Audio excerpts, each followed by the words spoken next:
Hi there, welcome to Cosmic Soul Alignment. And in today's episode, I'm joined by Kanika Vasudeva, who's going to talk to us about how her life changed from being an engineer with an MBA to being a radiant empowerment coach and Akashic records reader, and what the catalyst was to her awakening and how it's changed her life completely.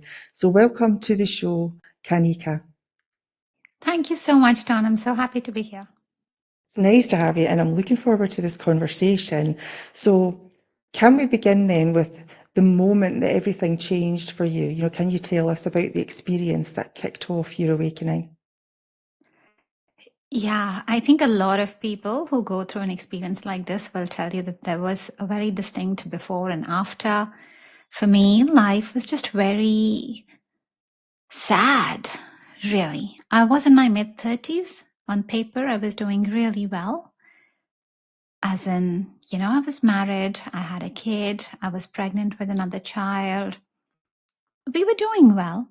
If you looked at the Facebook photographs or LinkedIn photographs, updates, you would feel like life was going on really well. And yet here I was in the mid 30s, and I remember also trying to reach out to some friends because I was totally unaware of what was going on. I knew I was feeling disconnected. I knew I was feeling very dissatisfied with life. And I'd reach out to my friends and I'd ask them, hey, how are you doing? And it is so sad that almost everybody seemed to say, well, this is like the mid 30s crisis, or as you grow older, life just gets sadder and sadder. And I tried to reconcile myself to the fact, but I was just very depressed. I was pregnant at the time. My daughter inside me was nearing 31 weeks then.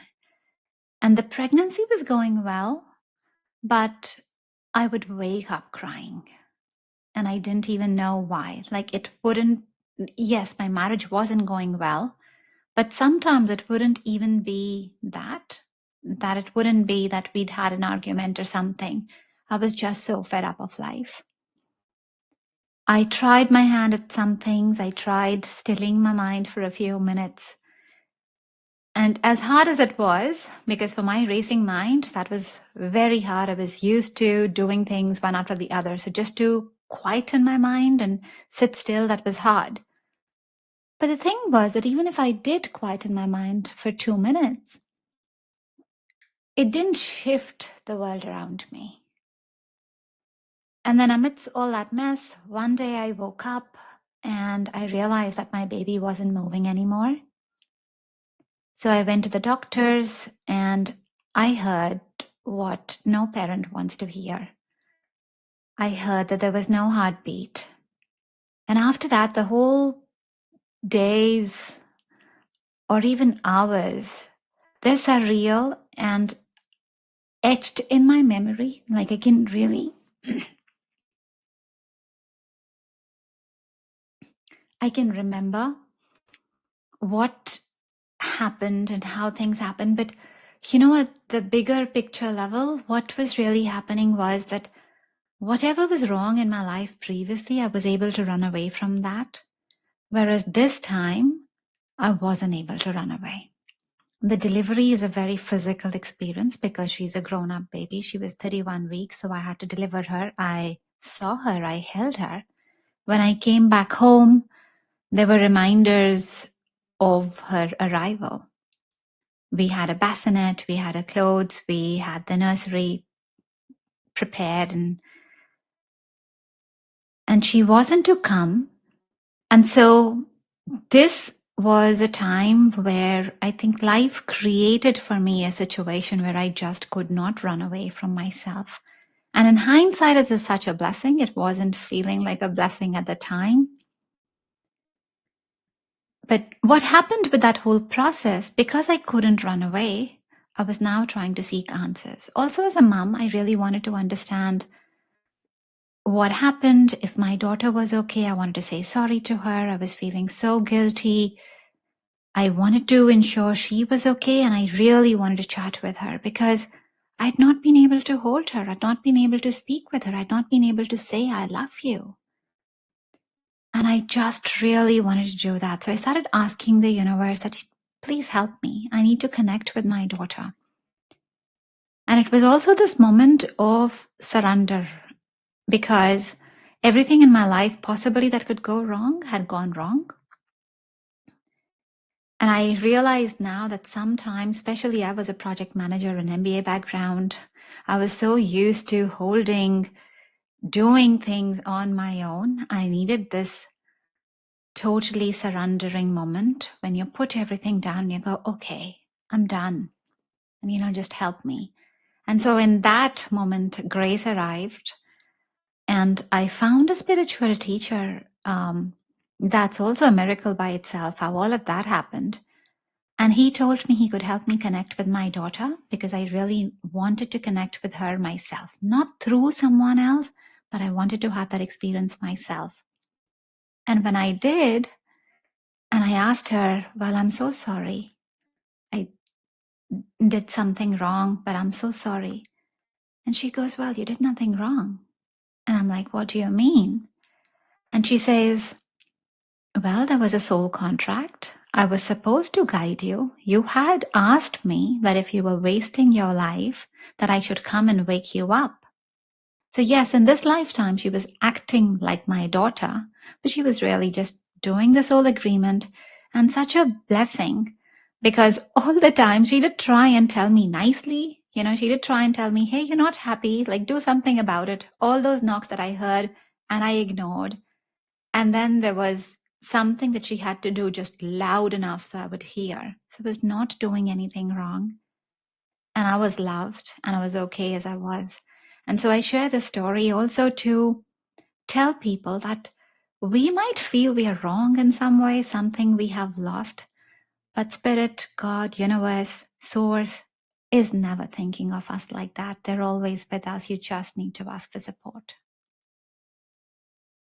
It's always there. I know, and it works in mysterious ways, doesn't it? Usually when something as traumatic as that, and it means that there's something better for you. And like you said, you're ignoring the knocks. I had a very similar, growing up. Absolutely. I ignored all the knocks, and I had an accident that put me flat on my back, that gave me time to think about my life, my situation, because I wasn't happy at all. So I would say it was strange, but when you have that understanding now, it's a very natural thing. And like you said, she was going to wake you up, and she did exactly that.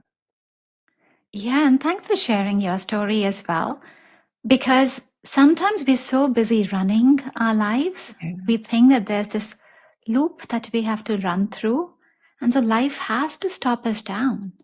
They have to find a way to go, okay, how will you really listen now? Yeah. Yeah. Do you feel that your daughter is still guiding you in some way, not just as that memory, but I suppose like an active soul companion? Oh, totally. Totally. Now that I think back at this whole experience, I think my life is so dark and it's so light. And there's a beautiful way she has of connecting as well. When I was just starting on that journey, and I had no experience then in terms of spiritual teachers or any awareness that I was a psychic myself. I had no belief like that. But I think I was just reaching out to the universe as a mom myself. And one thing I had said was that, when I am connecting with her, I really want to know it's her. Like, I don't want to have a feather and then guess whether that is her or something. Or I don't want to just have a sign and go, well, is this her or is this a figment of my imagination? And they're so clever. They're so clever because think about it. I had no physical memory with her. I had never held her. She was just in my womb. What memories could I have with her? And you know how she comes and how I always know that this is her? I used to drink a tea that had licorice in it when I was pregnant with her. So it just has that sweet aftertaste. And I'll get that sweet aftertaste sometimes when I'm driving, sometimes when I'm just doing something. And if she just wants to show up that, hey, I'm thinking about you and this is the right track, then I'll just have that taste. It's something that I just cannot ignore because I haven't had licorice. If you check my pantry, like we don't buy licorice. So it's such an amazing way in which I know this is how she's connected with me. So over the years and understanding more, also tuning into the Akashic records, I've built more of a relationship with her. The work that I'm doing now, it's so totally guided by her. Every year when I write down my manifestations on my vision board, she's there, but she is always there. When I need help, she becomes one of those spirit guides. And I'll always say, hey, Anya, I want to know what happened. Or what am I going to do now? What is the next step? And she'll guide me along with the other guides. Nice. And the licorice, that's your validation that you need to know that it's definitely her. Yeah. So she gives you again what you want. That's super. So if she could speak through you right now then to other parents that are walking through grief, what do you feel that she would want them to know? Okay, that's a deep question. So I'll just close my eyes and just let her channel and say what she would want them to know. Well, first of all, she wants them to know that you've done no wrong, that whether parents are going through grief or whether parents are looking at children who might have fallen down, had a concussion, broken a leg, any of those things. She just wants to tell them that you haven't done anything wrong. It's part of the bigger soul contract of how they were meant to come, what they were meant to evolve. So it's part of their destiny as well. And sometimes it can be different than what we as parents might feel. And then for parents who have lost someone in the body, this is what she wants to remind them, that actually these are really loving souls because they have decided to come into the life in the physical life form and be with you. So they're really invested in loving you, in your soul path, in your growth, and they're around you. You don't have to feel that you are alone.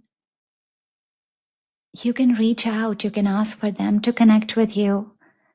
And most of all, and I see so many souls here, they see their parents grieving, unhappy, sometimes feeling as if they are not able to smile anymore because laughing feels wrong. And all these beautiful souls, they just want to say that they actually want you to smile, they want you to live, they want you to open up to the depth of love inside you and the love that life is. That they're watching you, they're just not here in a physical form. They are with you in the ethereal form. Whenever you want to see them, they're there. They're trying in lots more ways than parents can actually imagine. But they are there. You'll feel them. You will know them in the actions that you are doing. And they want you to be happy. Right now, they want you to be happy and live a joyous life. Wonderful. Thank you. Thank her for that message. That's lovely. Lovely to hear. Because yeah, parents do feel guilty for things that happen to their kids. I know I did. If they fell over, it's oh my goodness, you weren't looking after them properly. But no, these things happen. Absolutely. Okay, I Yeah, we know. take. Mhm. No, carry on. What were you going to say? We take a lot of pressure on us as parents. And this is one of the things that I learned after her passing. Even as she was in my belly, I was already thinking out for her. So one of the reasons I was very upset or just generally depressed during that time was because I knew she was going to be a female. And I had lived my life in the manner that society expected us to do. And I, at that time, was feeling that life is somehow a little bit unfair to women.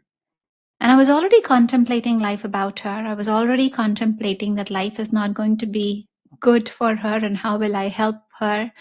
What will I do differently for her? So there was so much responsibility, even before she had just come, that stress that I was putting on myself, that this is how I've got to manage it. And I think this is the loveliest reminder that I've received from her over and over again, that our kids are only born through us, but they're not us. They come in with their own unique purpose, whatever they're supposed to do. Yes, we're supposed to guide them. We're supposed to provide for them. We're supposed to look after them. But rather than thinking as if you are the God for the child, remember your role. You're not that, you're not so big. You're not creating the universe and the multi-universes. You will not be able to do that. If you tried, even the best amongst us wouldn't be able to do that. But just remember, your goal is there to provide. Your goal is there to keep them safe, to watch out for them. And that's it. Just watch. It's actually a privilege to have another life unfold in front of you. And that's all that you should look at it as. That just watching another life form, just the way Source looks at us. And we often think sometimes we are wrong or we are faulty because, I didn't act the right way.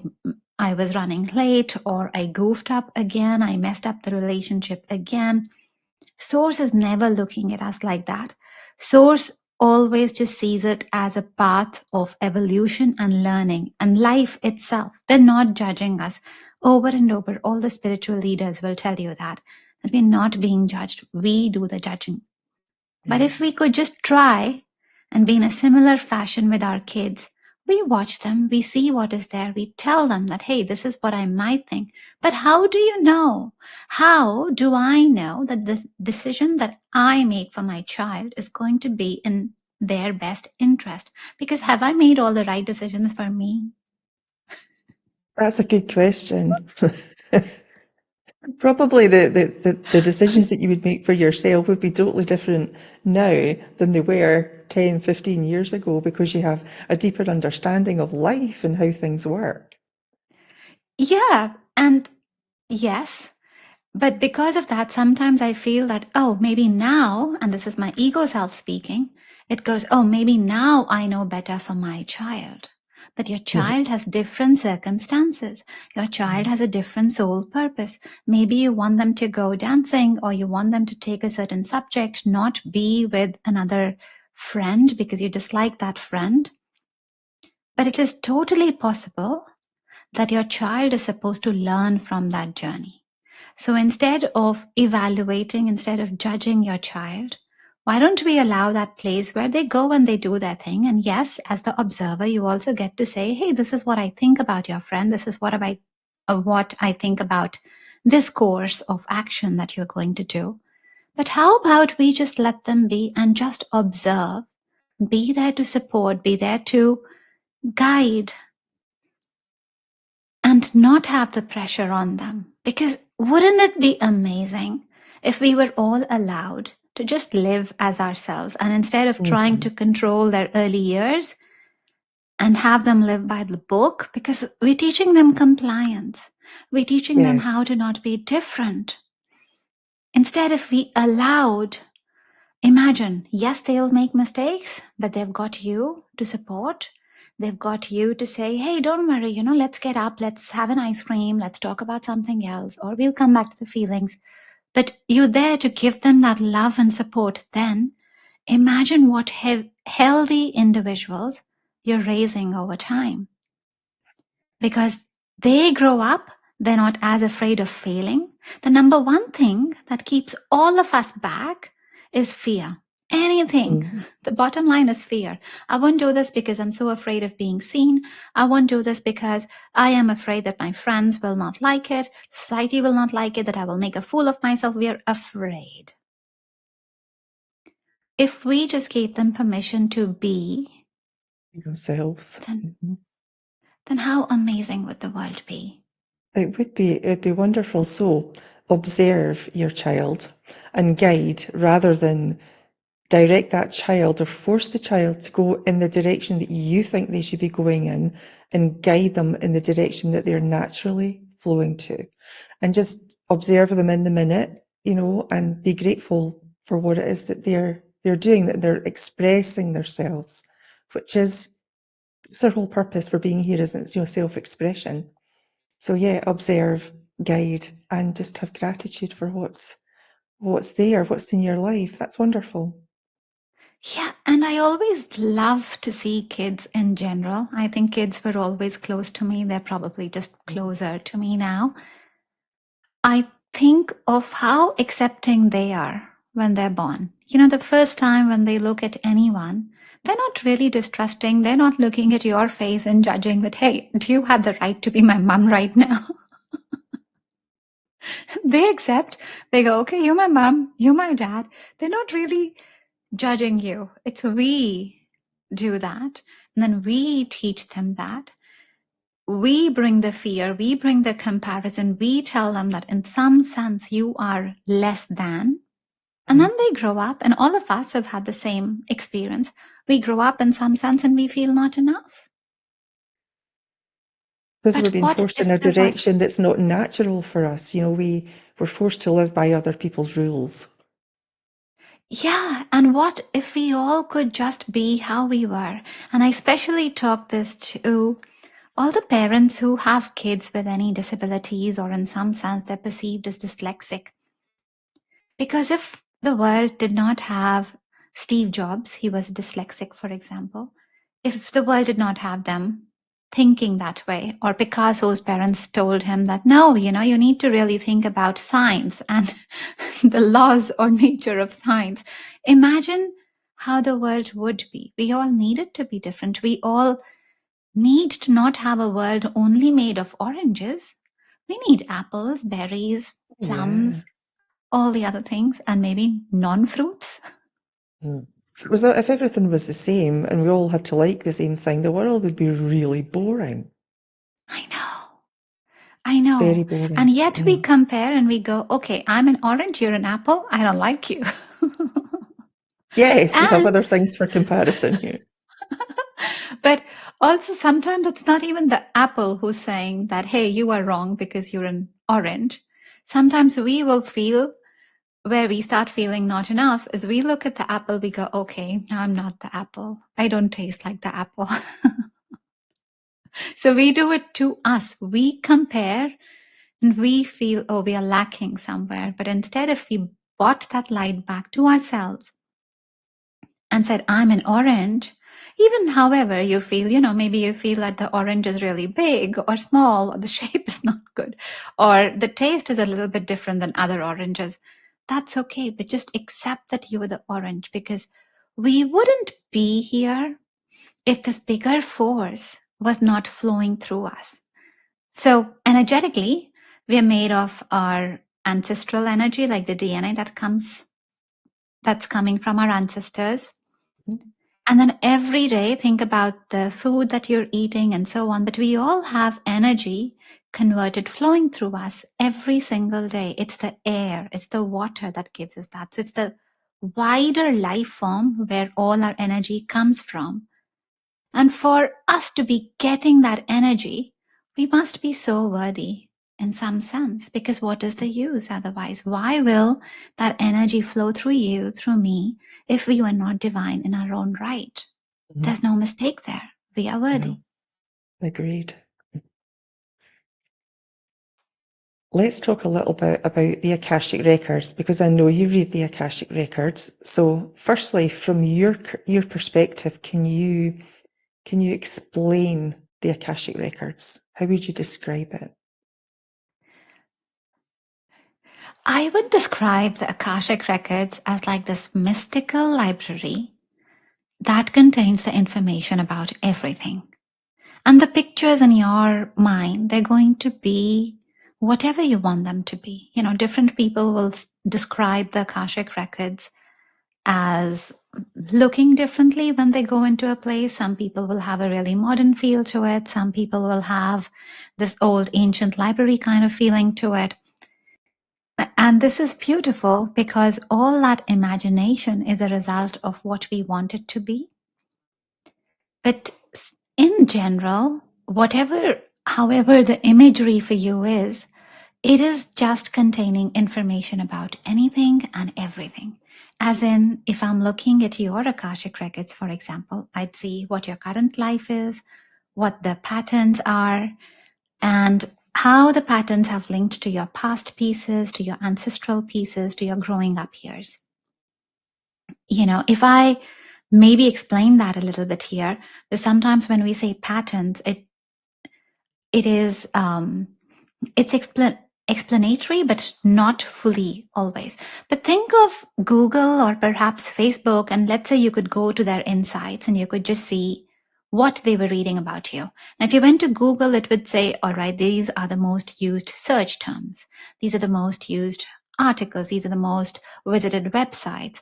Actually, Google Maps can also tell you what are the places you have visited. What is the timeline? If you look at your photos and compile with that, it says, this is your favorite person, and then this was your most intimate moments, and so on. So it is actually doing a nice big analysis of you. When you look at it like that, sometimes you even might look at it and go, oh, okay, I didn't know I was spending so much time at this location or with this person. So when you tune into the Akashic records, you're getting a lot deeper awareness about you. And now combine that with the knowledge of why things have happened. So if I want to understand why I have had a toxic relationship, and maybe after a while I understand, okay, I had the toxic relationship, or in some sense, not the best relationship with person A, but I go back and I see, oh, wait a minute, I actually did not have a really healthy relationship with the person before that, and before that, and before that. So I start seeing a pattern. But the Akashic records can go deeper than that. So let's say if my form has been around betrayal in some sense, it'll help me see when was I betrayed for the first time. And therein lies the magic, because you can start healing that bit. Because From that's there. where that seed starts, the betrayal starts. And it's not that your soul is trying to punish you or anything, but it wants you to learn about betrayal. It wants you to evolve from that betrayal. But as you're learning that and you get more and more betrayed over lifetimes or in this life, it's like the seed gets a little bit of mold around it. And the pattern or how you feel about it becomes a lot bigger. So the good thing with the Akashic records is that when you go in there, first of all, with the energy healing, you can clean off all that mold. And then all that's left is just a seed. So you're not experiencing the pain in such a big way. And then you can just take the seed, pop it out, and then it's gone. And the betrayal story, the repetition that you had to have, all of that's gone from your life. Yeah, you can heal it from there. So when when you go to the Akashic records, how do you connect with the Akashic records? Because when I want to find out, for just to go and piggyback on your example about finding the first time the betrayal happened, or the first time it occurred for my client, I make that intention, and then in my third eye, I'm taken to stand in front of a podium. And then all of a sudden, these big Akashic, it's like a huge library, it just comes in. And then I ask the question, and it's like a book appears in front of me, and it opens up and it shows me some text or it shows me some images. And that is how I get my information from there. I know yours won't be exactly like that, but is it something similar? It is something similar. And I have noticed that over time, as I have relaxed into the process, things come up in a very different way. So we all get taught in a certain way. I had my teacher who said, this is how you do it. This is the portal. You go through the portal. She counts us to 1 to 10. And then we'll go in the portal and then we'll see. Either that would be a book, either that would be a past life, whatever has to appear. But now as I've relaxed and I think understood my own channel more, it just comes as it comes. Sometimes I'll be shown a past life. Sometimes that would be the ancestors. Sometimes it'll just dive in first into their inner part, whatever needs to be healed then. Yeah, if I really think, okay, how does it usually happen?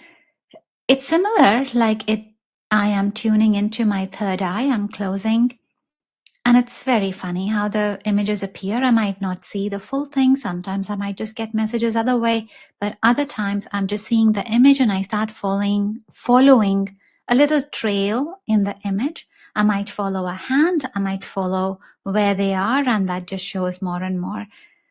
But it is really a channel or relaxing experience in the sense that the more I let go, the more I surrender to the process, Yeah. the whole magic just doubles up. And it is amazing because you would have learned some healing modalities as well. So when I'm healing my clients, there are times where I feel like, okay, I'm doing it. This is how I've learned it. So let's do this in the spiritual body and I'll do that. And then there are other times, or even during that time, after I've done a bit, I'm like, okay, let me relax and let me just see what happens now. What do they want to do? Yeah. And often that's when I learn something, and it's just amazing. The spirit has all the spirits, all the guides, they just have a really cool way of making the pictures. Like yesterday, I was doing a client reading, and this lady has eating issues. Like whenever she feels bad, she just has that temptation to eat. And of course, logically, everybody understands you don't want to do it and so on. And so we were just doing the reading and healing, which actually wasn't even about that, but was one of the side things that we were going to have a look at. And I didn't see her past life. I just saw an inner part in her. And I said, well, I see her with a lot of jewelry on her. Not that the jewelry looks very good. The jewelry was just like very heavy bangles, not always beautiful, but they just seemed to be heavy. Like she had things around her throat, she had things around her legs, almost like chains, you could call them as jewelry, but they were weighing her down.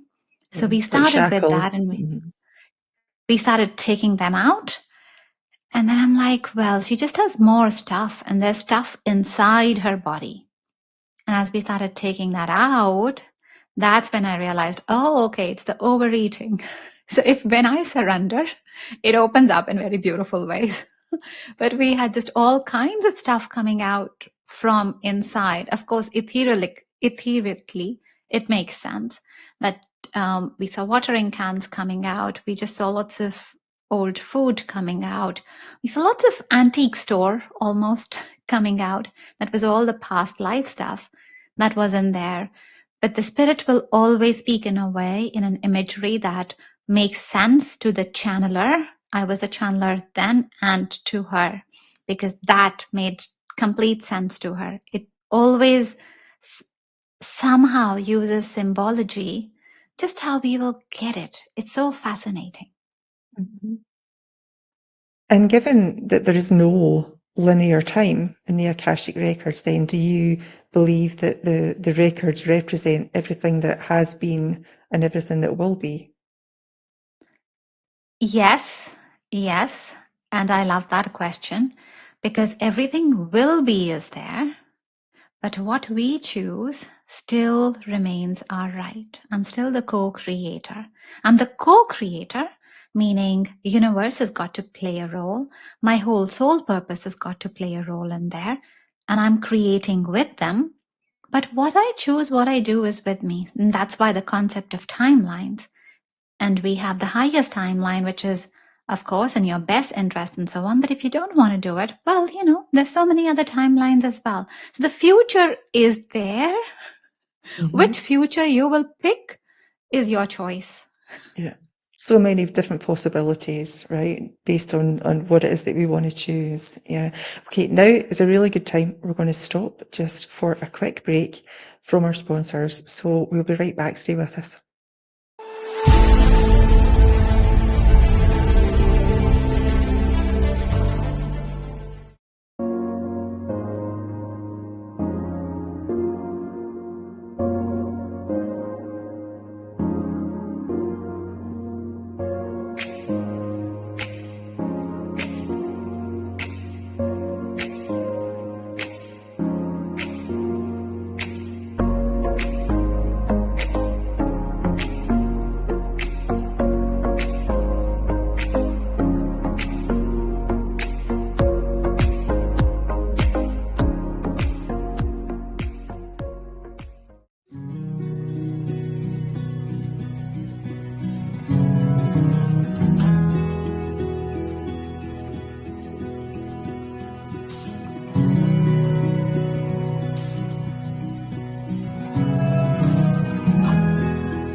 welcome back to Cosmic Soul Alignment, and I'm here today with Kanika Vasudeva, and we've been talking lots about the Akashic records and parenting, and I want to continue that actually. You talk about connection between parenting and reincarnation, so how has your life experience deepened your understanding of the spiritual roles that we play in our children's life across lifetimes? I love the question because it also goes back to what I was saying earlier. We tend to think that we are the overarching ones, like we are the caretakers. They're our responsibility. And that leads us to stress, but also what it does is it just does not allow us to grow deeper. If I look at my daughter, who I lost, she was a daughter in this lifetime. She's actually been my oracle teacher previously. So she's taught me how to open my channel, and just makes so much sense that she would be the one who continues to guide me. She is the most loving teacher and the most tough love person that I know as well, because she taught me how I needed to learn. She knew the tricks. If I look at my son, our relationship now, of course, he's younger to me. I'm the mother, so I'm looking after him. But if I really evaluate the soul contract, and every relationship is like this, might not enjoy it at times, we might love it at times, there's always a give and take. It might feel different, but there's always a give and take. What are you learning? With my son, and God bless him, he is there, still continues to be there to teach me how to be happy. Because when I was going to this really dark time, he was a little bit above 2 years. And while I was so much in grief and I just couldn't look at him, and I would be crying, my eyes would be welled up. As a 2-year-old, he wouldn't understand, and he would just give me a toy. And if I did not cheer up with that, he would just pick up another one. And he was very confused, genuinely confused. Like, why can't you be happy? I didn't understand. But I, at that time, was grieving the loss of a child. And how perfect was it that as I was grieving life, the loss of life, I had a little one who was showing me what life was about. It just could not have been more perfect. So he was there, and when I would tell him, even during those days, and I would say, hey, it's time for a shower. And then if he wanted to play, he would go, okay, how many minutes? And let's say if it was 2 minutes, he would just make the max out of 2 minutes. I actually remember one time when I said, well, I needed to remind him again. I said, well, it's just 1 minute before you go into the shower. And literally 1 minute, he stood there and he just jumped. Like 1, 2, just kept jumping for 1 minute, because he was so adamant around squeezing every life out of that 1 minute. And I share this story because this is how we are. There's a moment when we are born, this is how attached we are to life and to being happy. So that's why I chose him, because in general, I'm a more serious soul, and this is what I love. That this is what I receive from my son. Sometimes the same thing becomes, as we're growing up, the same thing becomes like, come on, just listen to me, just do what I'm saying. And he still reminds me of joy. So with all the parents, also all our relationships, they can be triggering, they can be loving, but we should think, what is it that we are truly learning from them? Because we wouldn't have the soul contract otherwise. There's something that you are learning, even the ones where they are really heartbreaking. Every heartbreaking relationship that I've had, if I go back, there's always something that I've learned from there. Mm-hmm. And sometimes I haven't learned fully, so I've learned the lesson again. And hence soul contracts, or how we define our relationships or parenting. There's always something you're learning from your child, even if you feel like you're really caring for them. even let's say your child is just a high need child for whatever reason, they're neurodivergent or incapable in some way, and you just need to fill in for them. Think about it not at the surface level of what is really happening, but go a little bit deeper. What are your kids teaching you? Maybe, and if I look at myself, I had this earlier, and hopefully it's getting better now. I used to be a real perfectionist. I wanted things to a certain standard at some time. And what I have learned over time is to appreciate the beauty in imperfection. So your kids, your better halves, the people that annoy you could be teaching you something similar. They could be teaching you more around unconditionally loving someone not for the perfection, not for how they are fitting in with the society, but loving them regardless. So I love that we all have the relationships or everything carved out with soul contracts in such a way that we all get to learn and grow. It's not unequal. Energy is always balanced. And the minute you learn your lesson, you'll just get the next one. So you move on from one thing to the other. But it's always beautiful that it's so lovingly aligned for us that way to learn and grow. Because everything really is perfect in its own right. It's all our our expectations of how we think something should look or how something should be. And I think if we just, sit back and observe it and just look at the beauty of how it actually is, because that's the way it's meant to be. Yeah, I totally hear you with that one. I just want to ask you quickly, have you discovered any, past life connections between yourself and your daughter by visiting the Akashics? Oh, yeah. Oh, yeah. Mm-hmm. So with my daughter, the first time I met her, well, one of the first lifetimes with her was when she was the oracle. And I was a very young girl, maybe in my 5 years of age. And I was watching her. So I was there to learn as she was the oracle. She was the reader for everyone. So I got to learn from her. And very early on, one of the things that I saw was that when she spoke the truth, and if somebody else did not like the truth, sometimes those people would get really annoyed. So it's that's going a little bit into my story around how I need to learn and what I've needed to own up. So when I saw her getting hit, like she had an energetic shield and she did not actually get hit by the person then. But for me, I was very young when I watched that happen.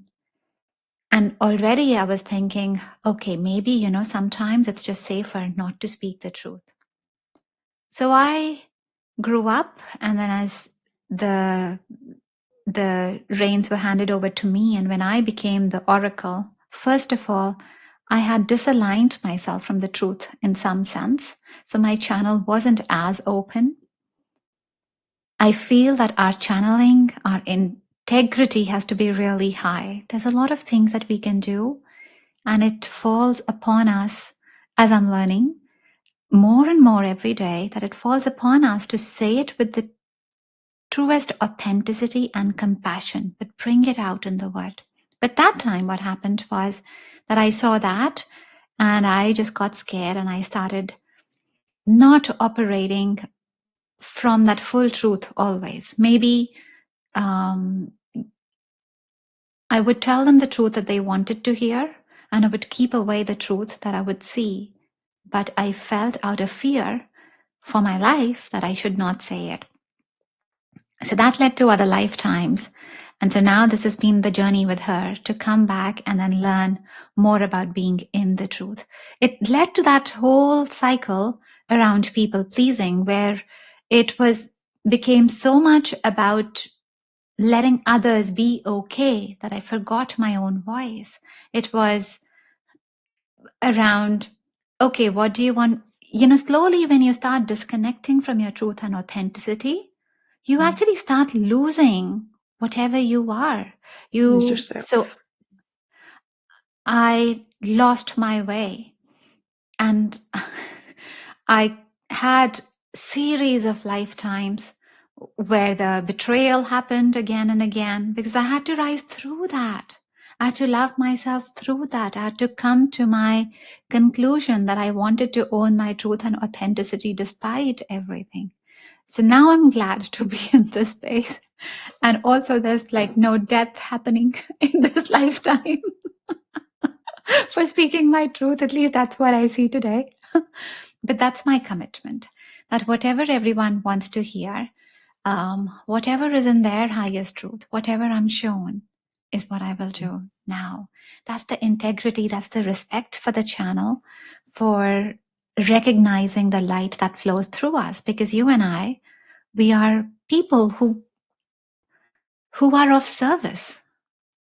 We give out what we receive, and hence that receiving has to be totally in harmony, has to be totally forwarded, if you will.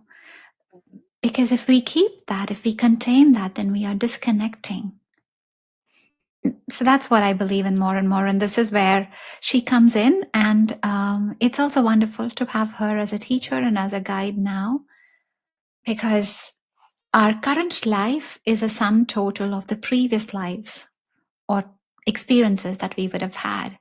So now she's coming to me. Now I'm able to remember and I'm able to be in touch with her more. So that is such a blessing. If it was just the ordinary experience, life would have gone on, but I'm richer because of the hardship, or I'm richer because of the awakening. Sure. Fantastic answer. We've got a few minutes left, but I wanted to ask you about we clear our ancestral trauma. Okay, for example. So just say we've got children and we don't want to have any more children. By healing ourselves of these vibrations that have been passed down ancestrally, if we heal them within ourselves, does that stop our ancestral line, or are those patterns still in our children? So we haven't really stopped it. How do you think about that?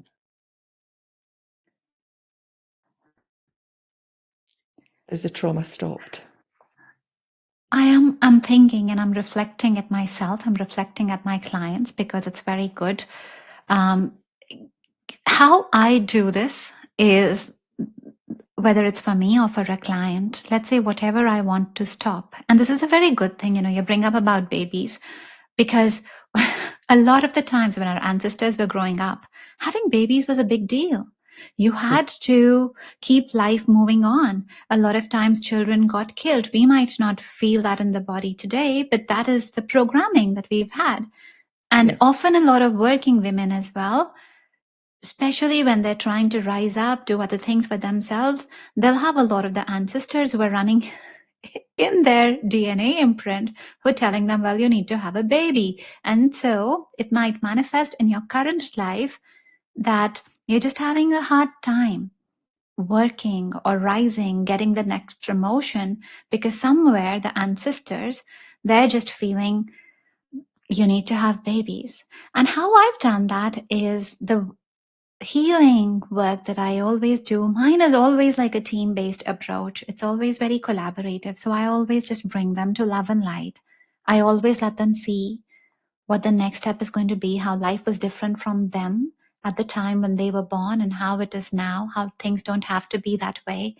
And then usually when you bring them to love and light, then I'm hooking them up with source as well. They walk into the light. They see the things, they walk away. So I see that when I do the ancestral healing for myself or my clients, that heaviness with that issue resolves. But the interesting thing where I stopped for a while was you were saying, well, does it always heal down in the family line? Now, I might have healed my bit, but let's say my brother or my son, they carry DNA from both sides as well. We're all carrying that. So to some extent, I've impacted the bigger ancestral circle. Let's say if it's my grandmother who's stopping me for something, or great-great-grandmom, or fathers, not to keep any gender out. But let's say I've healed them. They might have certain other expectations from my brother, or there might be some other things why they're still tied up there. A lot of times, though, the impact is that when I've cleaned it, if it's my grandmother and she needed to have kids, once I've talked to her, she's not going to do the same thing for the others. And you see that in the visions as well. Whether you're bringing in more abundance, and abundance could be wealth, abundance could be just feeling inner peace, feeling a joy with life. When I see that, I actually see that also floating down the ancestral line, the light floating down. So it means it travels there. And then as you connect it, we're all connected. So as I look at my siblings or other family members with that, you see them getting from their roots as well. But everybody who's incarnating has ancestors, like we say we share the same ancestors in this body. We also share ancestors from previous lifetimes that we've had. So it's those overlaps that would have not been healed, but a lot of that otherwise, the major bulk of it in the physical DNA body form would have been healed. I like So that I'm answer. saying a lot of yes, but there could be other things that are still needing cleaning. I like that answer. It was very deep. I did like it. Okay, we're out of time. But I just want to say that was a great conversation. It's lovely to get other people's perspective on things like the Akashic records, from their experience. And I think it deepens my understanding that things happen for our highest and good. It might be, as you said, it might have been a horrible experience at the time, which of course it is. We're meant to experience that pain of that experience, but it picks us up. It picks us up. It helps us to open, crack ourselves open and expand spiritually. And I think that's a wonderful thing. So I want to say thank you for coming on the show. Enjoyed our conversation, and Kanika's story is a powerful reminder that even through profound loss, healing and higher purpose can actually emerge. So if her journey touched your heart, be sure to check out her work. And remember, sometimes the souls who stay the shortest time leave the deepest imprint. So until next time, much love to you all. Thank you, Kanika. Wonderful to have you. Take care. And to the audience, we'll see you next week. Bye now. Thank you so much. Thanks for Bye. having me on the show, Dawn. Pleasure.